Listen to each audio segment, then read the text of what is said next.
was a thriving community, and it was known by different names before it became Kingsport because of Mr. King. He had a port, where he had the flatboat thing. It was called Rossville at times, or Boatyard at times, or Christiansville at times, but it came to be known Kingsport, and again, a thriving community. Then came the turmoil of the Civil War, and several small communities, small villages, hamlets in Tennessee lost their charter, and we did.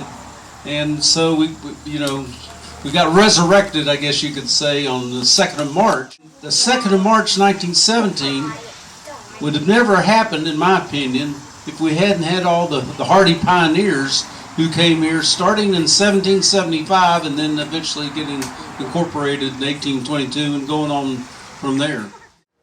In 1802, William King bought this property, and he set up a boatyard here to ship his salt all the way to New Orleans, because this river system would all go to New Orleans on the flatboats out here.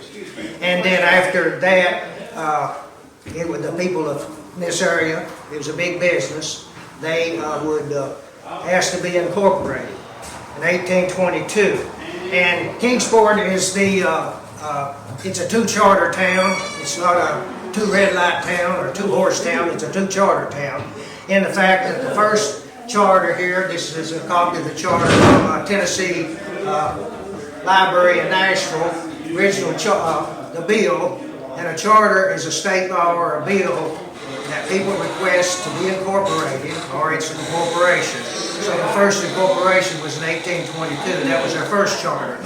And the first charter was here, handwritten, some of them laying around here. And they amended the charter in 1825 to cover a little bit of more area and to get the powers from it.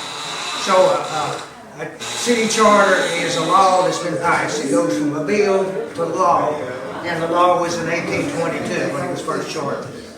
And then in 1879, Kingsport lost its charter, not any fault of its own. The state legislature canceled every charter within the state because of some of the cities were going bankrupt, and this was protected. And then after that, Kingsport was unincorporated from 1879 to 1917, and then the modern Kingsport, what we call New Kingsport, and this is Old Kingsport. And of course, the charter here, this had this little paragraph right here. That's original charter in 1822. It was amended and have about a paragraph in the acts of Tennessee legislature. This is printed up. And then this charter, last one, 1817, was several pages, and the original was about a paragraph. It gave the name, the boundaries of what was Kingsport then, from down here at the bridge up to where Bloomingdale gets West Sullivan, and all the lots in between. That was the first charter. 1825, they kind of made a rectangle and went from there up Fort Robinson Drive down to the Lower Fort and then back down to Robinson. So it made a rectangle, and also gave it a little more powers. The mayor had the power of issuing warrants and stuff like that. So a charter is really an act by the state government, or a law passed. It goes from the bill to law, and what you're doing here this morning is maybe sign up. The people here at Kingsport at the time, they requested it be named Kingsport after William King, who owned the boatyard.